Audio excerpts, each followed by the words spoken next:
I'm going to introduce you to a fish camp in the box. This is something I built several years ago, and I just want to show you that you can do fish camp pretty much anywhere. So what you can see right here is the fish camp in the box. It's in smoke mode right now, but let me give you some introduction. So what a fish camp in the box is 4x4 square of 4 sheets of plywood. As the airplane goes over, 4 sheets of plywood with a 4x4 roof and a 4x4 floor.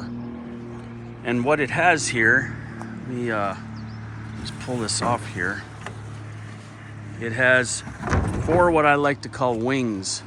And so the wings are hinged up at the top, and they can, when you're drying, you can open this up and you have a drying rack.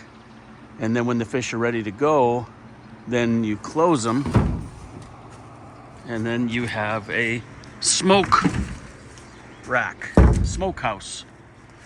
Okay? So, but sometimes drying weather really sucks. You know, it's raining and it's all this other stuff. So this box has some things that make that easier. So right now we're in smoke mode. See the fish hanging? It holds about 35 to 40 fish.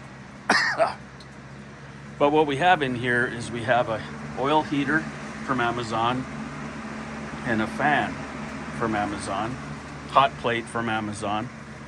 And then what's really required there is, in the little Chief, you have a smoke pan. And those smoke pans are really durable, and they hold just about enough wood pellets for you to do your smoking. And so right now you can see we're smoking, but when let's just pause this for a second.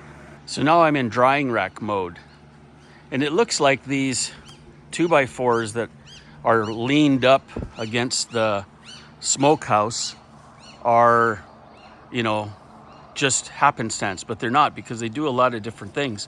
They hold the wings, I call them, open, and then they hold them closed also. But you can do some other things. Let me show you here.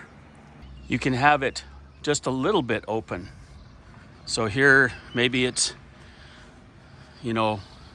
a lot of wind or a lot of different things. You can control the airflow basically with these. And then if you drive in rainstorm, worst weather for drying ever, then you close it up just like you would a smokehouse. You don't have to smoke, but then you can control the temperature in there, and I'll show you that in a minute. So now I have everything closed up. When you're smoking, you really don't want to close it completely. You need to have some airflow, especially because the humidity has to escape in some way. Now the fan is recirculating the air. It's not drawing air from inside. So that's the whole idea behind the fan. But if we're really rainy out, then we're going to prop this super closed like that, and try to keep as much heat in there as possible. And the oil control, those oil heaters have a temperature setting on them, so you can keep it pretty however you want. I like about 70 degrees in there. You can put a thermometer there and look. I've got an electronic sensor that tells me. But now I'm in the closed mode, and I'm either smoking, right now I'm in smoke mode, or I'm in drying in a rainstorm. In a rainstorm, and it's nasty and humid and foggy and rain sideways, and I would have it pretty closed up with the heater going, the fan going, and then maybe even the smoke.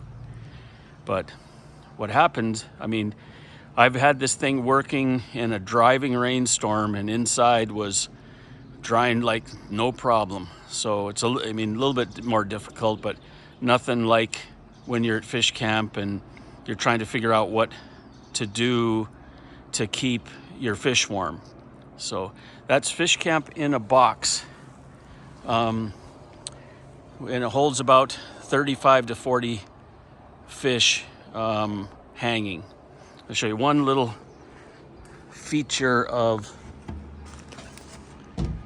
drying that's helpful is if you look at these fish here, these are slabs cut in half with no tail, no fins, no nothing. And what I found over the years is that the flies love to find a place to put eggs, and the place like to put eggs where the fins are. And so they may look a little non-traditional, but it works. The pellets come from Amazon. I'm using apple.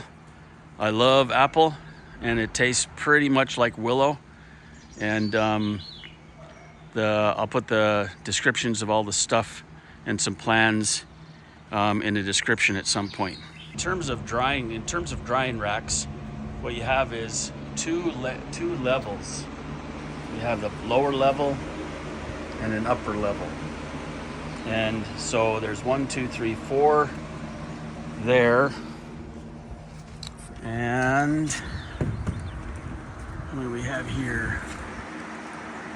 1, 2, 3, 4, 5, 6, 7.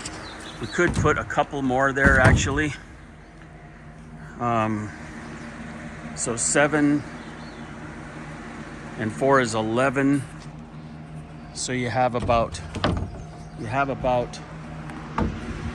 40 feet of rack, and these are kind of further apart. Those could be quite a bit closer together. Maybe half again is close. You just don't want the fish to touch each other. But if you can look, they're beautiful. So there's strips and slabs. And then in the back, there's davenots.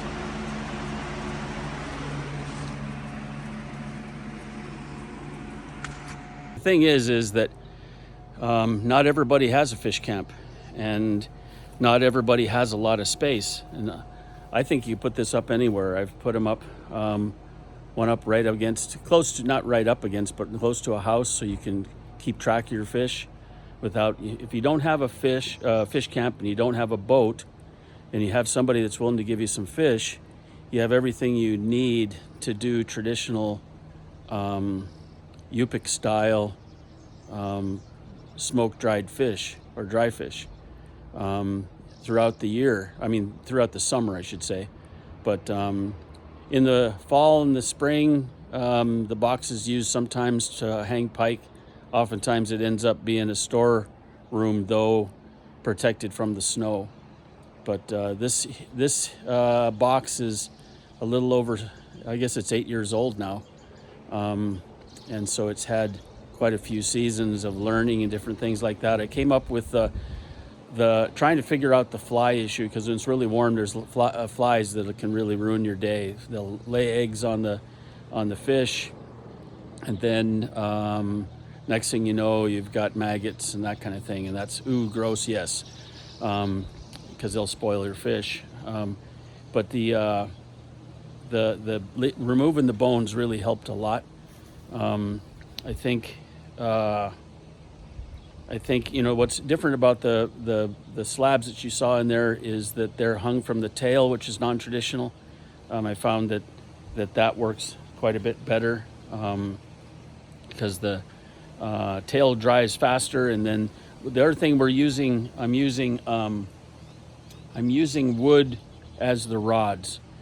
You can't get away with using, I don't think you could use steel or something like that, because the nice thing about wood is it has kind of a drying factor. And so that part of the fish that's up against the wood isn't up against something that is porous, and so it's going to dry, as opposed to, you're trying to get rid of wet as fast as you can. And so you do that in a number of ways. I kind of think that this whole process, if the smoke came about through the ages to deal with flies, to push the flies away, because if you have a warm day and there's a bunch of flies around, you're thinking, man, it's too warm to smoke, run a smoke, because the smoke will keep those flies away. There's a material that people use to put on there to put flies, to keep flies away, and I have never used it. I suppose I should try it. I've always tried to deal with airflow. Speaking of airflow, it's, you know, that's one of the beauties of this box is you can manage your airflow. You can also manage your environment if it's dusty or something like that. The wind's coming from a different direction. You can open one side and not the other.